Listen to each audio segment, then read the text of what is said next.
Hi, so today I'm looking at what living in harmony implies. So, first of all, harmony to me is not something that we pursue. It's not even something that we need to create, but we can take steps to arrive at it.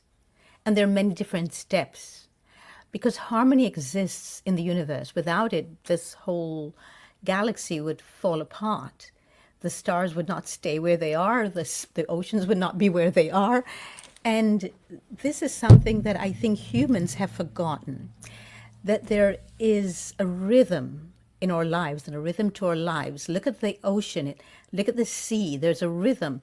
There's a time when the waves come in, when the tide comes in, and there's a time when it leaves again. So creating rhythm in our lives, creating harmony in our lives is what we're meant to do on a very concrete way, concrete manner, because harmony already exists. We just have to restore ourselves to it. It's the path of restoration of what already exists within us. It's just that every time we feel like we're in conflict with ourselves, with others, and with the external world, we're in disharmony. When we're in disharmony with outside forces, it is always, in my opinion, and from my own experience working with myself and with clients, it always means that we are not in harmony with ourselves. Internally, there's this harmony, which is then being manifested on the outside of ourselves. We are throwing it off and throwing it out to the outside world. So there's great disharmony on the outside. We recognize it, but we did not become a part of it. Instead, we go internally and we find out the source of the disharmony within us and we heal that disharmony, that internal disharmony. Because we're not meant to be here suffering.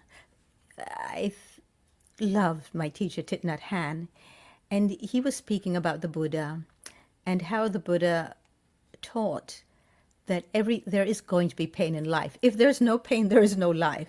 And Rumi, I remember, I'm going to not use his exact words because I don't remember this exact quote, but it was to the effect that if we do not live fully, which means, of course, living too with everything else, everything in life, such as pain and everything else that comes with life, then we will not die peacefully.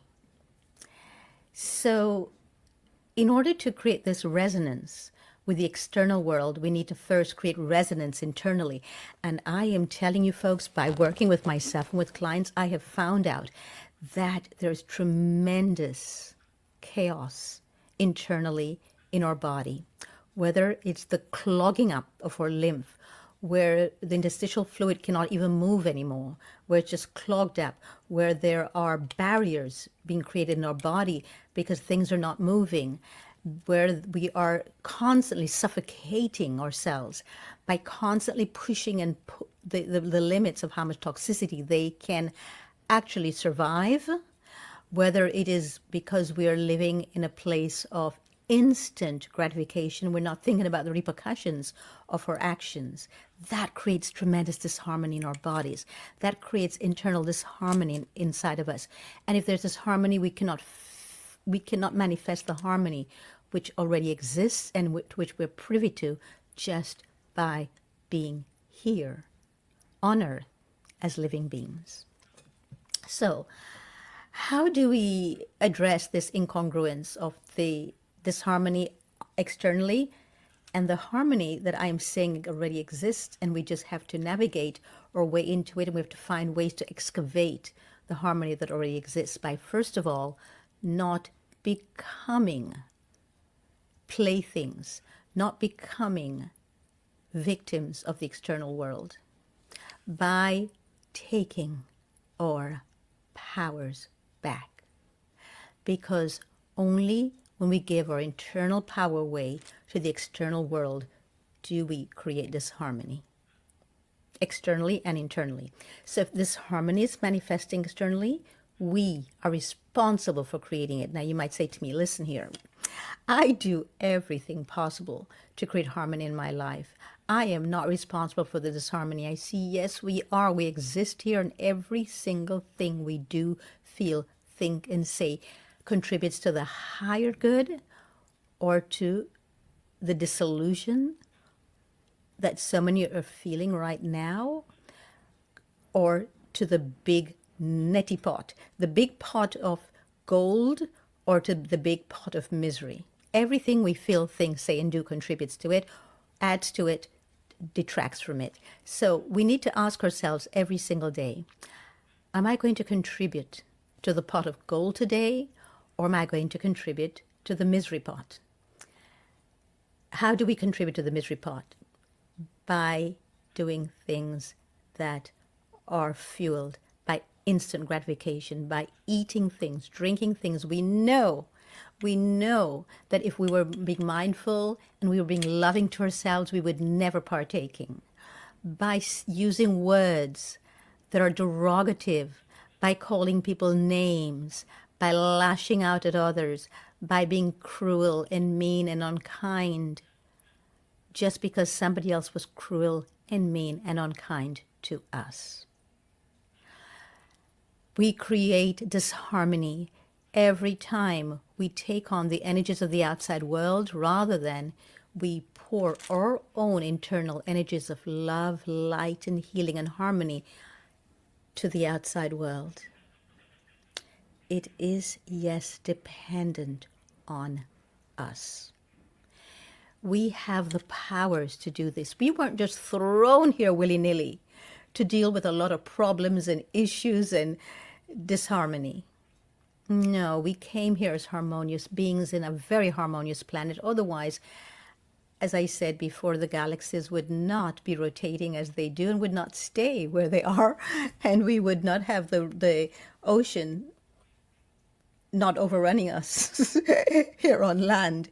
We do have some of that going on, because that's to remind us during a tsunami, during hurricanes and flooding and violent storms and tornadoes. We'd have that to remind us that we have created all of this chaos on the outside of ourselves, and what that's a reminder is to go internally, address the chaos, and heal it. That is the work I do with myself, and that's the work I do with my clients. So if somebody comes to me to change their diet, I address the chaos within that creates the need to create a very toxic diet, and a diet that it goes and leads down the path of more chaos in one's life. But first, we've got to change our languaging around that. We have to change our language. And to me, the language is the most important thing we can work on. When we change our language, we change our perception of ourselves. And when we change the perception of ourselves, we change our perception of others in our world.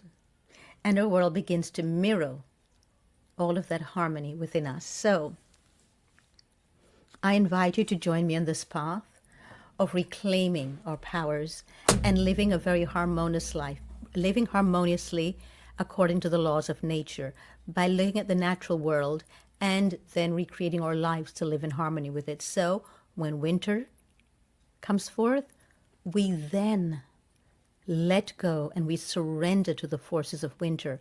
What do other animals do? Some animals, they hibernate all winter. Some animals, they simply hibernate when it gets darker earlier. They don't look for light where they can go and continue doing whatever they were doing before.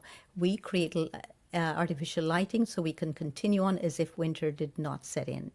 When it's spring and everything is bursting forth in beauty and radiance, if and only if we have taken the time in winter to go internally and do the internal work and do the deep healing, to sleep more, rest more, to take more time for self. If we do that work, we're able to burst forth with joy and not sit back and go, oh, it's spring already. Then we also will spring forth and with our own beauty and our love and our grace intact, and we'll add that to the beauty of the external world that is springing forth during the summer, during the spring and then leading us into summer. So we need to learn to live with the external world by eating what's local as much as possible and eating what's seasonal, by drinking what heals and that's seasonal, by loving ourselves to the point of loving ourselves into being. When we know and we've learned to love ourselves into being, then we can help love others into being, and that's the way we heal. We're not here to heal the world, we're here to heal ourselves. So take heart and start doing the work. Thanks for tuning in today. Please click the subscribe button and the notification button if you'd like to take part in these daily Monday to Fridays elegantly raw tidbits here with me, and I look forward to seeing you